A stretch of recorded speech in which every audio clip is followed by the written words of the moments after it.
परमेश्वर के दैनिक वचन।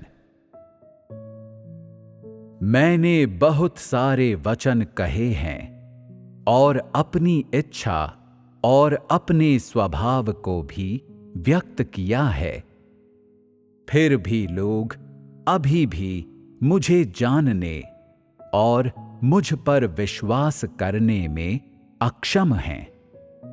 या ये कहा जा सकता है कि लोग अभी भी मेरी आज्ञा का पालन करने में अक्षम हैं। जो बाइबल में जीते हैं, जो व्यवस्था में जीते हैं, जो सलीब पर जीते हैं, जो सिद्धांत के अनुसार जीते हैं, जो उस कार्य के मध्य जीते हैं जिसे मैं आज करता हूं, उनमें से कौन मेरे अनुकूल है?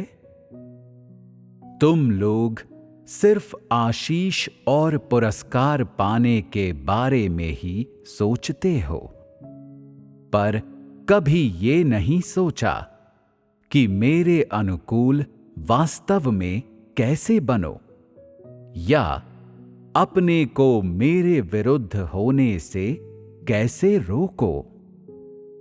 मैं तुम लोगों से बहुत निराश हूं, क्योंकि मैंने तुम लोगों को बहुत अधिक दिया है, जबकि मैंने तुम लोगों से बहुत कम हासिल किया है। तुम लोगों का छल, तुम लोगों का घमंड, तुम लोगों का लालच, तुम लोगों की फालतू इच्छाएं, तुम लोगों का धोखा, तुम लोगों की अवज्ञा, इनमें से कौन सी चीज मेरी नजर से बच सकती है? तुम लोग मेरे प्रति असावधान हो, मुझे मूर्ख बनाते हो, मेरा अपमान करते हो, मुझे फुसलाते हो, मुझसे जबरन वसूली करते हो, बलिदानों के लिए मुझसे जबरदस्ती करते हो। ऐसे दुष्कर्म मेरी सजा से कैसे बचकर निकल सकते हैं?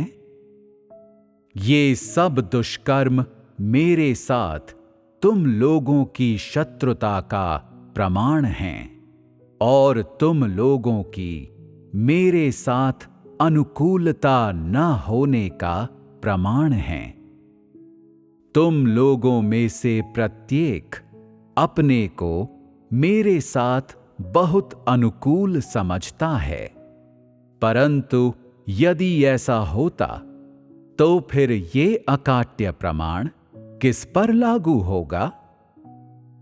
तुम लोगों को लगता है कि तुम्हारे अंदर मेरे प्रति बहुत ईमानदारी और निष्ठा है।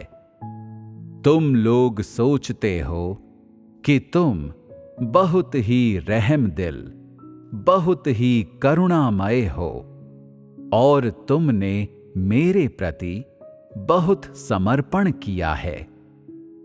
तुम लोग सोचते हो कि तुम लोगों ने मेरे लिए पर्याप्त से अधिक किया है, लेकिन क्या तुम लोगों ने कभी इसे अपने कामों से मिलाकर देखा है?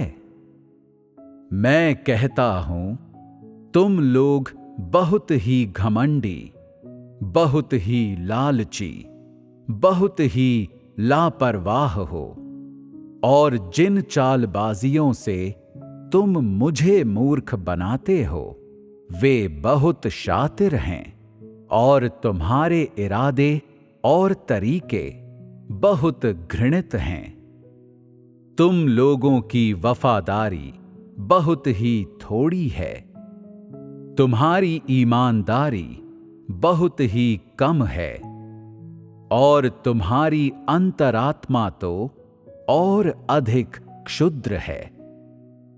तुम लोगों के हृदय में बहुत ही अधिक द्वेष है, और तुम्हारे द्वेष से कोई नहीं बचा है, यहां तक कि मैं भी नहीं। तुम लोग अपने बच्चों या अपने पति या आत्मरक्षा के लिए मुझे बाहर निकाल देते हो। मेरी चिंता करने के बजाय तुम लोग अपने परिवार, अपने बच्चों, अपनी हैसियत, अपने भविष्य और अपनी संतुष्टि की चिंता करते हो।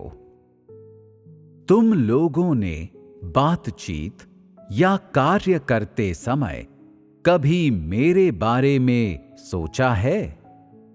ठंड के दिनों में तुम लोगों के विचार अपने बच्चों, अपने पति, अपनी पत्नी या अपने माता पिता की तरफ मुड़ जाते हैं।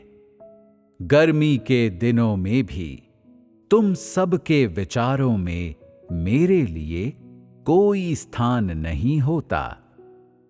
जब तुम अपना कर्तव्य निभाते हो, तब तुम अपने हितों, अपनी व्यक्तिगत सुरक्षा, अपने परिवार के सदस्यों के बारे में ही सोच रहे होते हो।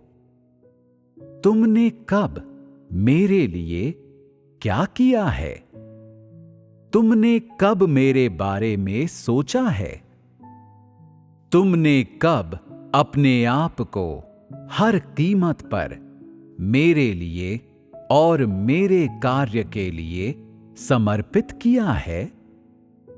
मेरे साथ तुम्हारी अनुकूलता का प्रमाण कहां है?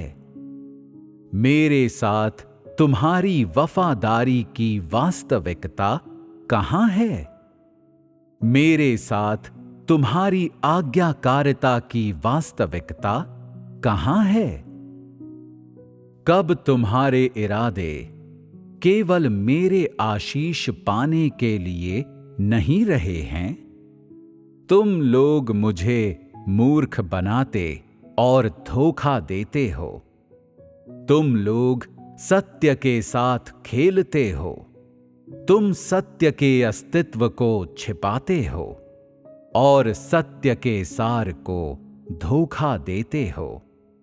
इस तरह मेरे खिलाफ जाने से भविष्य में क्या चीज तुम लोगों की प्रतीक्षा कर रही है? तुम लोग केवल एक अज्ञात परमेश्वर के साथ अनुकूलता की खोज करते हो और मात्र एक अज्ञात विश्वास की खोज करते हो, लेकिन तुम मसीह के साथ अनुकूल नहीं हो। क्या तुम्हारी दुष्टता के लिए भी वही प्रतिफल नहीं मिलेगा जो दुष्ट को मिलता है? उस समय तुम लोगों को एहसास होगा कि जो कोई मसीह के अनुकूल नहीं होता, वो कोप के दिन से बच नहीं सकता।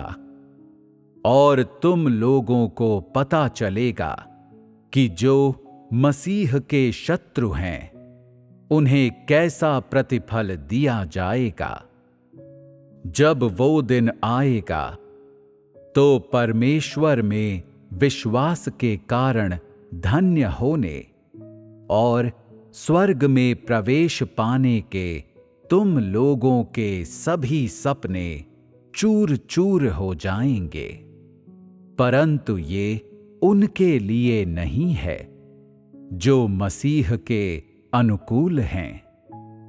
यद्यपि उन्होंने बहुत कुछ खोया है, यद्यपि उन्होंने बहुत कठिनाइयों का सामना किया है, तथापि वे उस सब उत्तराधिकार को प्राप्त करेंगे जो मैं मानव जाति को वसीयत के रूप में दूंगा। अंततः तुम लोग समझ जाओगे कि सिर्फ मैं ही धार्मिक परमेश्वर हूं और केवल मैं ही मानव जाति को उसकी खूबसूरत मंजिल तक ले जाने में सक्षम हूं।